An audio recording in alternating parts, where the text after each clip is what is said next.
Friday afternoon and I were in the garage with Which garage? Which garage you were in? With Over the Hill Restorations. With Alan. Alan Crow. Like, everybody doesn't know that this is Alan Crow's garage. So what actually is Over the Hill Restoration, Alan? Over the Hill Restoration is basically renovation of anything Land Rover to probably 2006 is my kind of cut-off point. So, and it's more Defender, classic Range Rover, Series 1, Series 2 and 3, 2A. Series Land Rovers. Series Land Rovers is kind of what you know, isn't it? Yeah. Old Series 1s, 2s. Well, I've been working on Land Rover since 1984. 1984. That's when did the first chassis change with my brother. And how many chassis have you changed in your time? Somewhere in the region about 1,300. and you're still learning. I'm still learning. So what was that, 2 and 3 a week? At the point we were in our heyday, we were changing 2 a week. 2 a week, two chassis a week. 2 of the chassis a week. That was Every week. That was Series 2, 2A and 3s was our heyday. Then my brother and I helped my brother. I worked for my brother, I was an employee of my brother, and we went into manufacturing of Series 2, 2A and 3 chassis, short wheelbase chassis, at Crow Engineering in Australia. Then in that I don't know how many we fabricated a good few, and we were doing chassis changes as well and at the same place. So other than that, no. So I'm assuming, well, I always assumed that you were changing so many chassis because at that point the farmers weren't really wanting to replace their series motors for 90s, that modern technology. So it wasn't the farmer. It wasn't the farmer. It was everyday man that had Series 2s and 3s. There was the odd farmer. I would say 75% of the Land Rovers we did were owned by the general public. But if you were changing 2 a week in Perthshire area, well, there wasn't. That's a lot of Series Land Rovers. But they never. I mean, my brother went down south. I mean, he would go to the south coast, and pick them up to the north coast, and John was travelling up and down the countryside, west, south, north, east, west, east,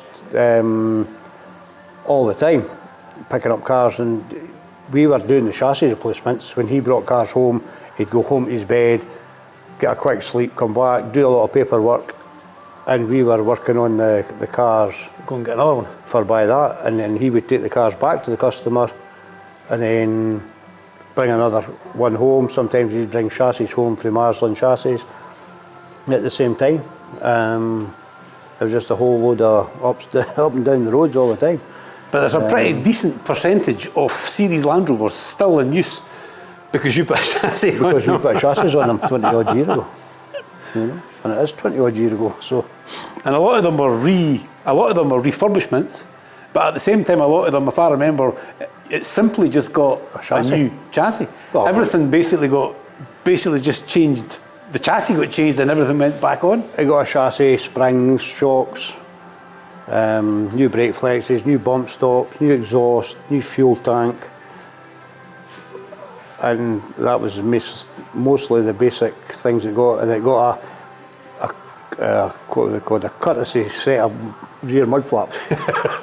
So mud flaps. If that's the with Crow Engineering on them. No, they were genuine. The Land Rover ones, with the Land Rover logo on them, in the yellow. But they got them. That was part of the job. If they came in with old mud flaps, they got new mud flaps. So. Right, so you might. What can you tell us about this one?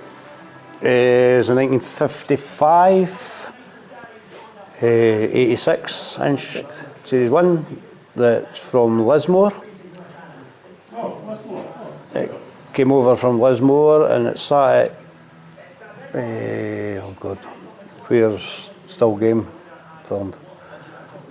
Oh, Cambuslang. Cambuslang. There you go. I've got my mother's side's from Lismore and my father's side's from Cambuslang. There you go. Well, Ta-da. well, this car came from over from Lismore. The last time it turned a wheel was in 1991. Sat in Lismore from then, and I leaned-to in a garage at the house. It came to Cambuslang, sat in Cambuslang for a year, and then the job came to me, and it's sat here. And Progressing. in progress, it's been doing some work.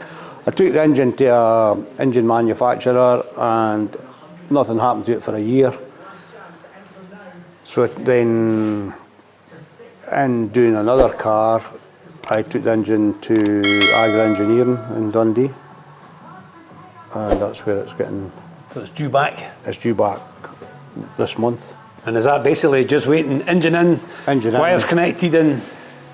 Engine in, paint the wings. I don't want to paint the wings until the engine and Catch you though. it's really just a whole load of bits and bolts. It's tight there. They are a beautiful thing. The fashion is, everybody wants an 80, but I think that the 86, the 88 is a little bit more usable. Mm-hmm. I'm not going to say that they're draft proof, but they come with door seals and they're a more usable. That's more or less I can all say of that car. Other than hopefully Back on the road in April. Superb. And that's All being well with the engine coming, it should be back on the road in April. right, so we'll be back up to see it running. We'll take you up to see it running. Yep, no, that's fine. That's a wee 86. 86 inch, 1955.